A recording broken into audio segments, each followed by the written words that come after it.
Welcome to Zero Sports Talk.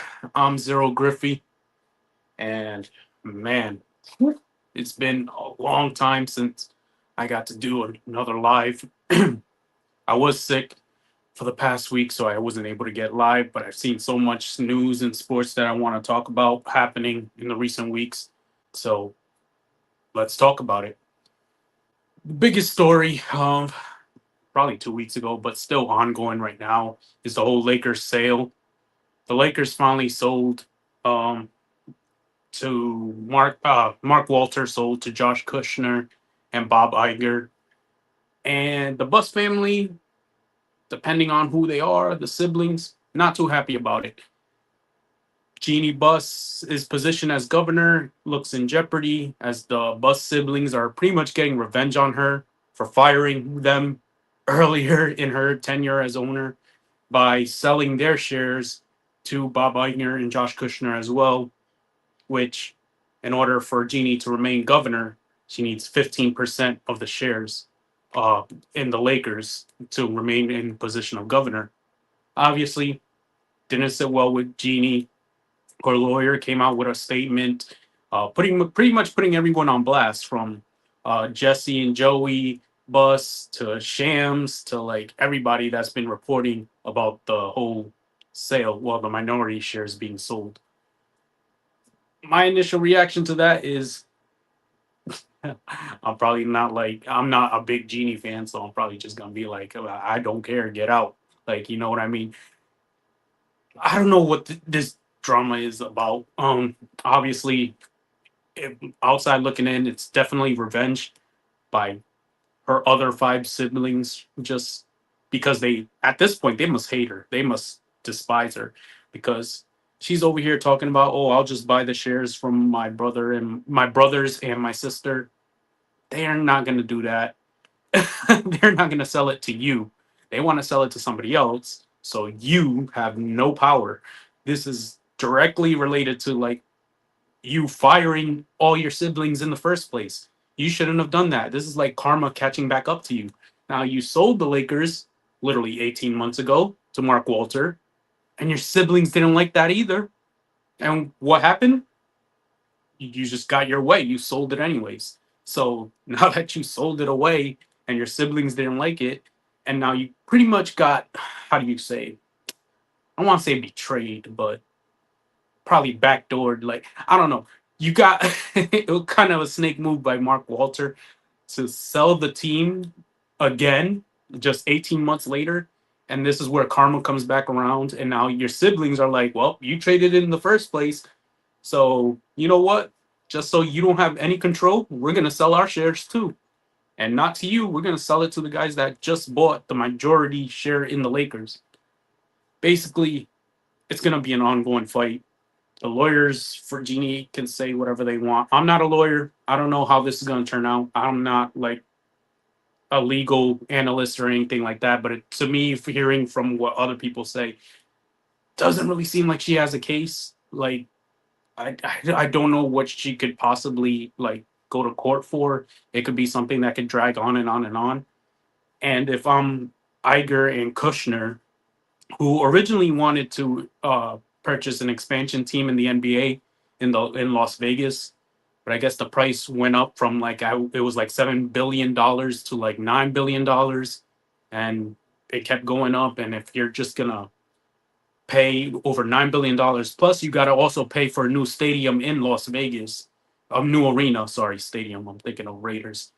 A new arena in Las Vegas. That's gonna cost even more money. Why not just buy the Lakers for like 12.5 billion? And if you're Mark Walter, who's dealing with a bunch of a federal investigation right now, why not just sell the team and get some money so you can pay off those loans that I guess were fraud or something like that? Get an extra 2.5 billion. You paid 10 billion for the Lakers and went up in like a year, probably less than a year, to 2.5 billion more. Get that money, figure out your financial situation with the federal government. And if you're Bob Iger and I'm thinking of Jared Kushner, Josh Kushner, I would get rid of Jeannie. Why? What's the point of keeping her? It's like She's already causing drama because of the sale. She obviously doesn't like it. I doubt Iger and Kushner, who didn't put her in that position anyways, wants her in that position. Iger is pretty much going to be the guy that's going to run the team day to day operations, while Kushner's just the money guy. He's just bringing in the money for the purchase and all that.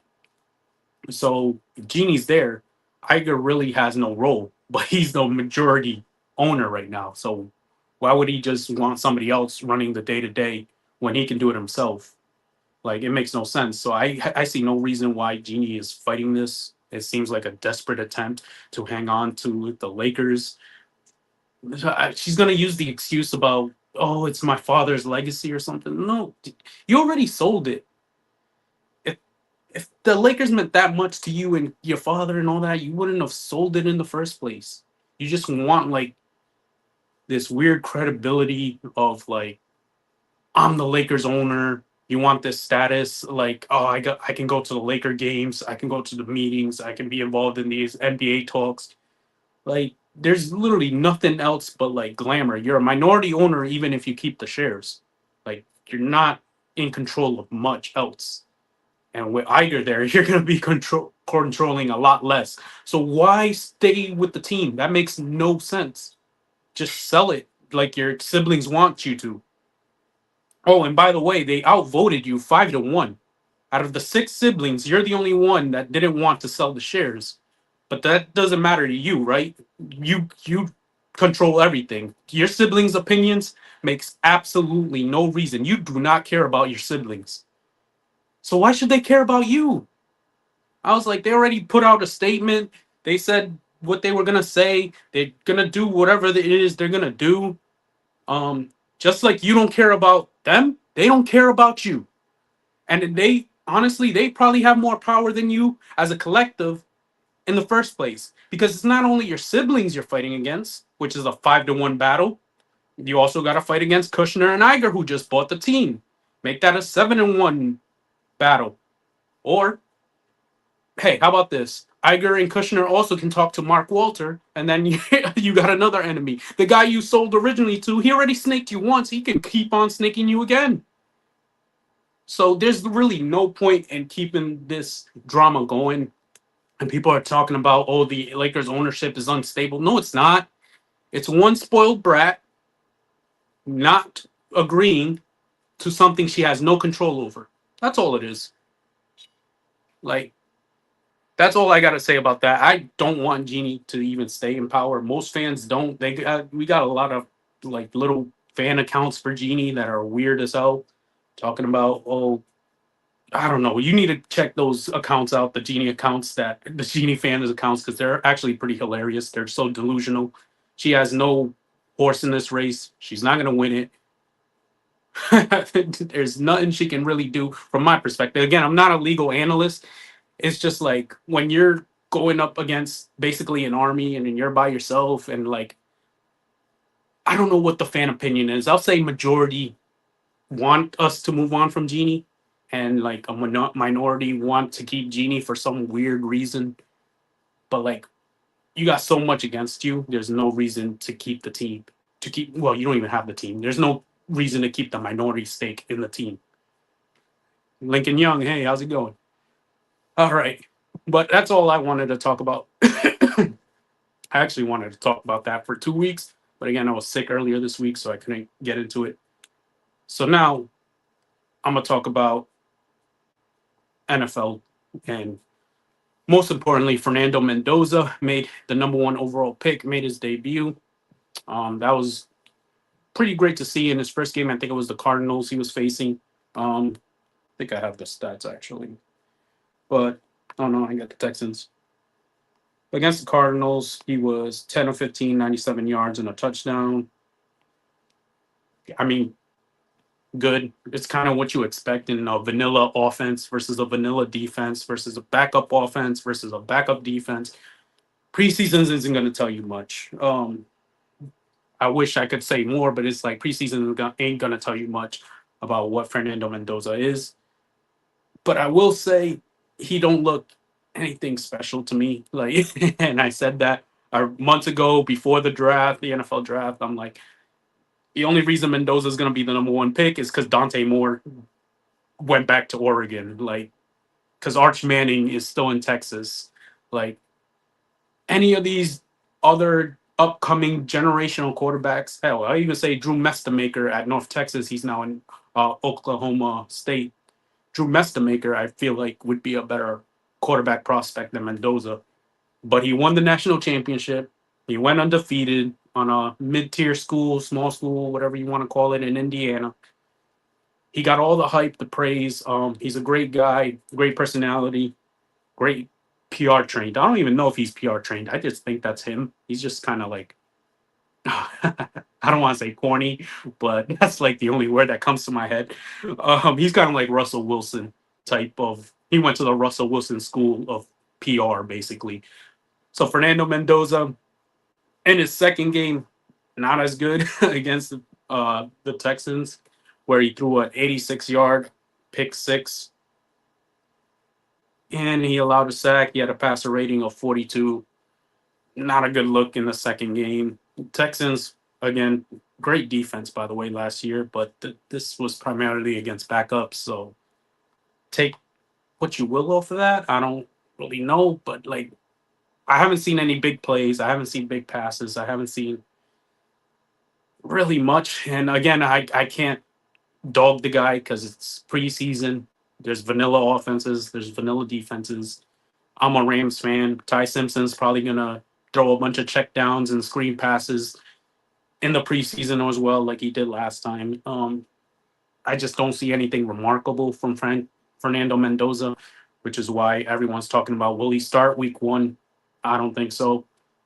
Just like Kirk Cousins go out there. Honestly, if Kirk Cousins even struggles, I probably wouldn't put Mendoza out there because if Kirk Cousins is struggling, that team is we all know is not good. I mean, it's not a good team anyways. So why would you put your rookie quarterback in that situation? Maybe at the end of the season, the very end, when it's all said and done and you're out of the playoffs and there's nothing really to play for. Yeah, put Mendoza in. But if like it's first 5 weeks, you start off like 1-4, 2-3, or something like that. I'd still roll with Kirk Cousins. I honestly think, wait, their schedule actually starts pretty easy, doesn't it? Let me see. Because I remember hearing, let's see, Dolphins, Chargers, Saints. Uh, yeah, their schedule actually starts pretty easy. So if you take the Dolphins game, that's probably a win. Chargers, probably an L. Saints, probably a win. I mean, you could be 2-1 in the first three games. I don't know why the rest of the games ain't loading, but 2-1 in the first three games, so that's not bad. I think it gets really hard in like the middle of the end of the schedule for the Raiders. So I think Kirk Cousins. I mean, if you can't beat the Dolphins or the Saints, I mean, it's the NFL. Any given Sunday, but that says a lot about where you're at in your career at this point, Kurt. That's all I gotta say about that. But yeah, Fernando Mendoza, not really anything special. Not someone that you should rush onto the field. Not someone that should be starting week one. I've seen articles about Mendoza still has a chance to start week one. I really doubt he has any chance to start week one. Zero. There's one more preseason week left.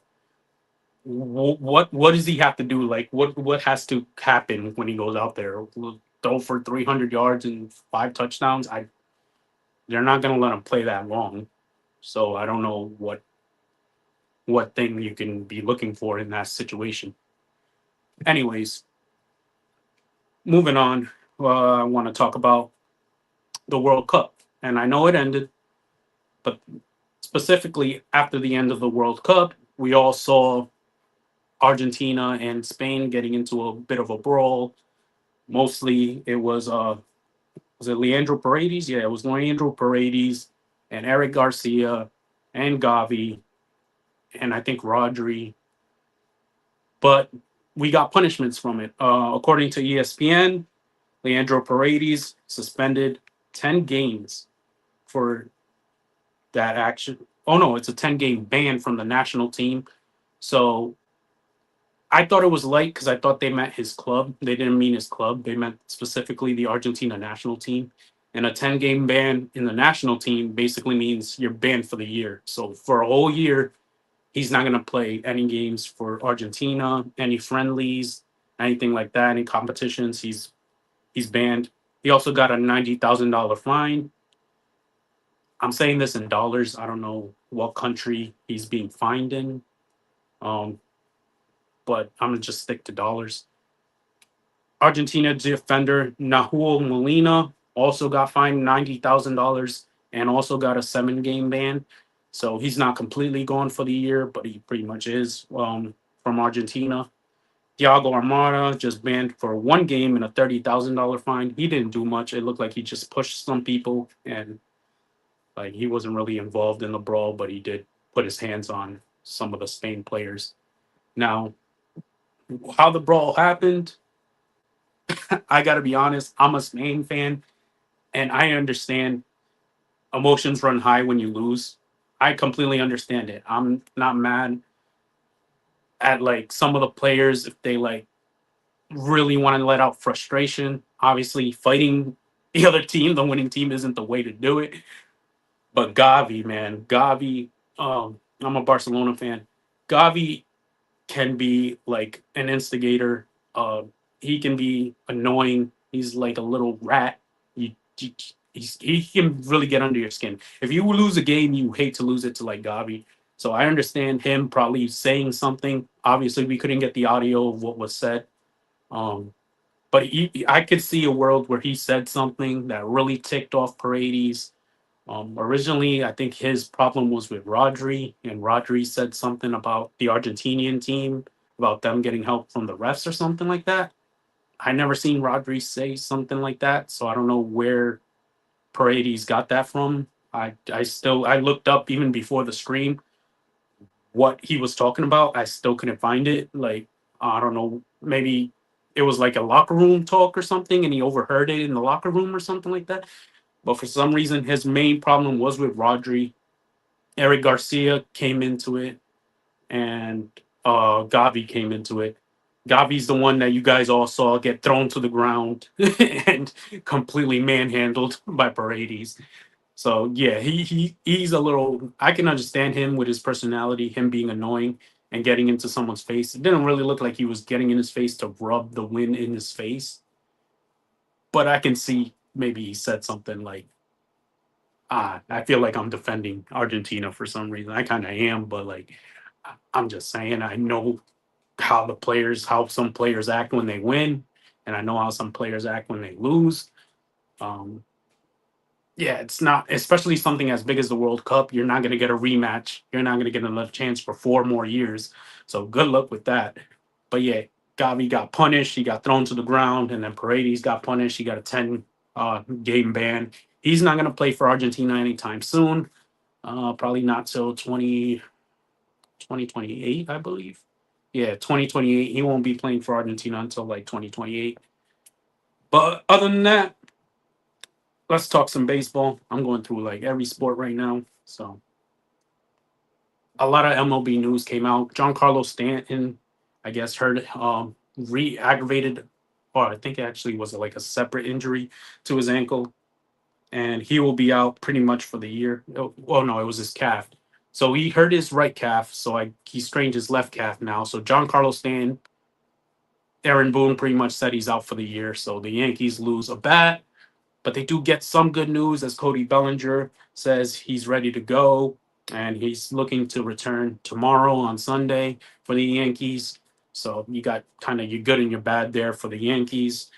Mariners, they promote Cade Anderson, one of their prospects, a pitcher. I don't know what's going on with the Mariners. I really expected them to be a better team than they are. I think they only had 1 month where they were above 500. And then the rest of the year they've just been bad. But crazy enough, as bad as the Mariners are, they're still in the wild card race and they're still in the race for their division. I think they're like 4 games back of their division and like 3 games back of the wild card, which is insane. Well, that was the last time I checked. I could be wrong, but that was the last time I checked. The Mariners have been bad this season. Kyle Riley has been absolute dog water, and they're still in the playoff race. The AL get rid of it. The AL is absolute trash. Like, I don't know how that works, but whatever. And now Ketel Marte for the Diamondbacks went missing for some reason. Yes, this was a story earlier in the week. Without notifying anybody, without telling anybody, Ketel Marte just like on a game day disappeared, and no one knew what happened to him. He just like vanished out of thin air. Um, Tony Lavello, great manager. He went on a press conference, a few press conferences, and obviously he was asked about the situation with Cattell, and he did everything he could to like not blame Cattell. Like, he's such a good manager. He tried so hard not to blame him, but you can kind of see he was getting pissed off as well because Cattell wasn't talking to nobody. Now there was a story he was out at a casino while the Diamondbacks were playing a game or something like that. Um, I don't think that's why he missed the game. Another reason they said something about his possibly his knee getting hurt and something like that, but the MLB put him on the restricted list, not the injured list. So if you're on the injured list, you still get paid because you're injured. If you're on the restricted list, you don't get paid at all. That means you're pretty much suspended with no pay. So if it's an injury, why would he be on the restricted list? So obviously, it's something that wasn't communicated between him and the team because again, no one knew where he went. Apparently, he went to outside doctors. That's what a lot of people heard. He went to outside doctors. Maybe he doesn't trust their team doctors. Maybe he didn't feel like playing on that leg, and they told him, "Oh, it's fine to play," and he really didn't want to play on that leg. So he just like ghosted them and left and got treatment from another specialist or something like that. I I don't know. I mean, that knee situation story seems the most believable, but again, if you're injured, you would be put on the injured list or like at least benched. I don't know. I guess I don't know if they forced him to play. Like maybe he got into a fight with the manager. Not a lot of this story has come out. That's why I'm just speculating, but maybe he just got forced to like play and he didn't want to do that. So he just left the team without telling anybody and just went to see a doctor. I don't know. We'll talk more about it when more of the story came out, but that's just a weird story that happened this week that I wanted to bring up. And finally, the NBA. Oh man, massive three-team deal. Peyton Watson goes to the Cavs.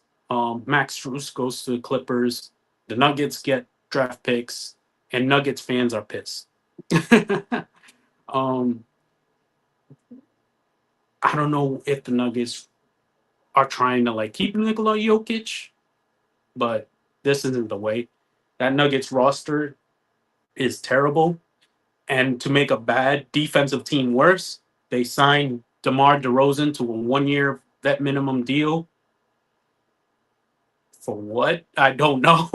I really don't. You got Jamal Murray, Christian Braun, uh, Anthony Gordon that basically has one knee. Aaron Gordon. I said Anthony Gordon. Thinking of Barcelona. Aaron Gordon basically has one knee. Nikola Jokic and DeRozan is that your starters? Like that's no Cam Johnson probably starting over DeRozan. But even off the bench, that is a terrible defensive team. And what did Jaden McDaniels say last year that got Denver eliminated? It's like, oh, they're all bad defenders. Just go after all. He name dropped everyone one by one, and it was so hilarious because he was like, yeah, all these guys that defend on the Nuggets, dog water, complete dog water. They can't hold, they can't do anything. They can't guard me. We don't have Ant. We're still gonna beat them. Ayu Dosunmu is gonna have a career high. They ain't nothing. My grandma can take them in a one-on-one. It doesn't matter. Jaden McDaniels went off on them. Like, and what did they do to improve the team? Absolutely nothing. And then just traded away probably their best defender to the Cavs. Jokic's contract's up in 2027. Uh, I know Jokic is a loyal guy. He says all the right things in front of the media, but how many times have we seen someone say the right things in front of the media and then completely lie? Kyrie Irving in Boston saying, "Oh, I'll re-sign with the Celtics if y'all want me." That didn't happen. Paul George in OKC. Oh yeah, me. gonna stay with Russell Westbrook forever. It's gonna be a long partnership. A year later, he's asking for a trade to the Clippers with Kawhi. It's hard to really believe. Oh, and then something like Luca, he didn't personally ask out, obviously, but like that's an untouchable piece no one thought was gonna leave, and then he gets traded to the Lakers for a hospital bill in Anthony Davis. So I don't know if Denver's gonna be able to keep him. Eventually, you got to look at the team. You got to look at your future. And people say Jokic doesn't care about basketball like that. Fine. I don't understand why that's a thing. If he didn't care about basketball, he already accomplished literally everything. He could have retired like a year ago and no one would have batted an eye. He obviously cares about basketball. And if he cares about basketball, why would he want to keep playing on a very mid tier team?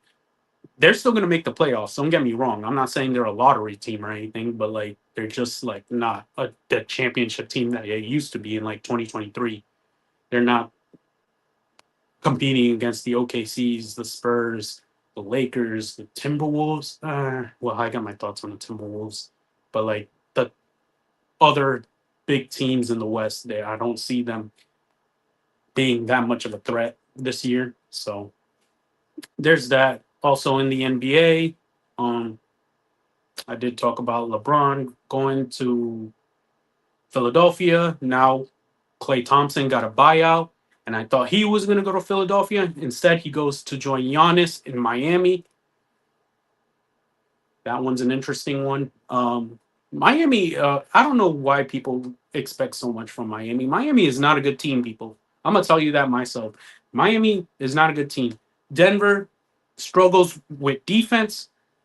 Miami is very good in defense, but struggles with offense. And there's almost no depth to that team because they traded it all away for Giannis.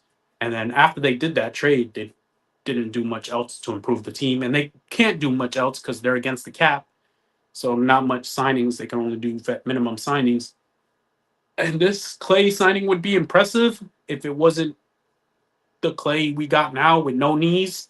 So it's like the guy he can shoot every now and then, but he's not like I don't even know if he's a number three on a team anymore. Like so, it's not that impressive that they got him.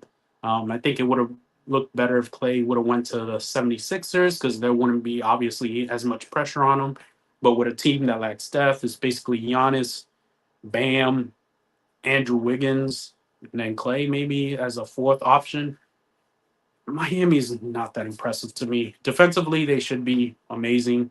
Um, we'll see if Giannis stays healthy. I don't see that personally because he's as you get older, you don't get healthier. Knock on wood. I don't want to say wish injuries on anyone. I'm just saying that's how it's been looking the last few years with him. So, anyways, that's all I wanted to talk about. Weekly recap. In the comments, if you're watching, let me know if there's stuff you guys want to talk about in sports. I'll cover it. And other than that, make sure to tune into the other R2L shows on the network. We got the main R2L show with Tomo and Carl. Uh, we got baseball with Teddy, who covers nothing but baseball. I only cover certain topics on baseball. He covers everything. So shout out to Teddy. Go watch him. Unfazed with Joe and AJ. It's an NFL NBA debate show. So if you like Undisputed, if you like First Take, go check them out. They're great. In the red corner with Ty, Ricky, and Tomo. Nothing but boxing, MMA, things like that. The biggest fights of the year. They're going to cover it. Go check them out. Dave's Doghouse.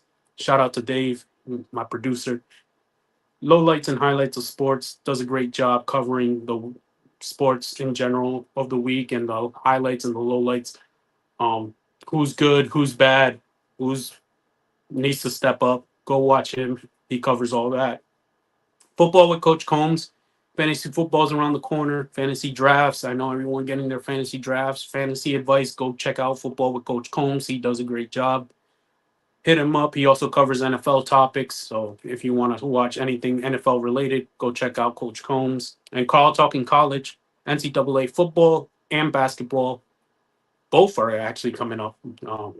Time flies, man. 2026 is almost over, and we got the fall with football is going to be first, college football, and then college basketball right after, like a month later. So go check out Carl. He covers all the college sports that are coming up. March Madness is always big, so you can also check him out in covering March Madness. Right now, he's doing previews of every conference. I believe he's going to preview the Group of Five conference tomorrow. Go check out that episode. And Real Ballers Only with Vaughn, nothing but NBA talk. So if you're an NBA fan, go check him out. And that's all from me. See you guys later. Peace.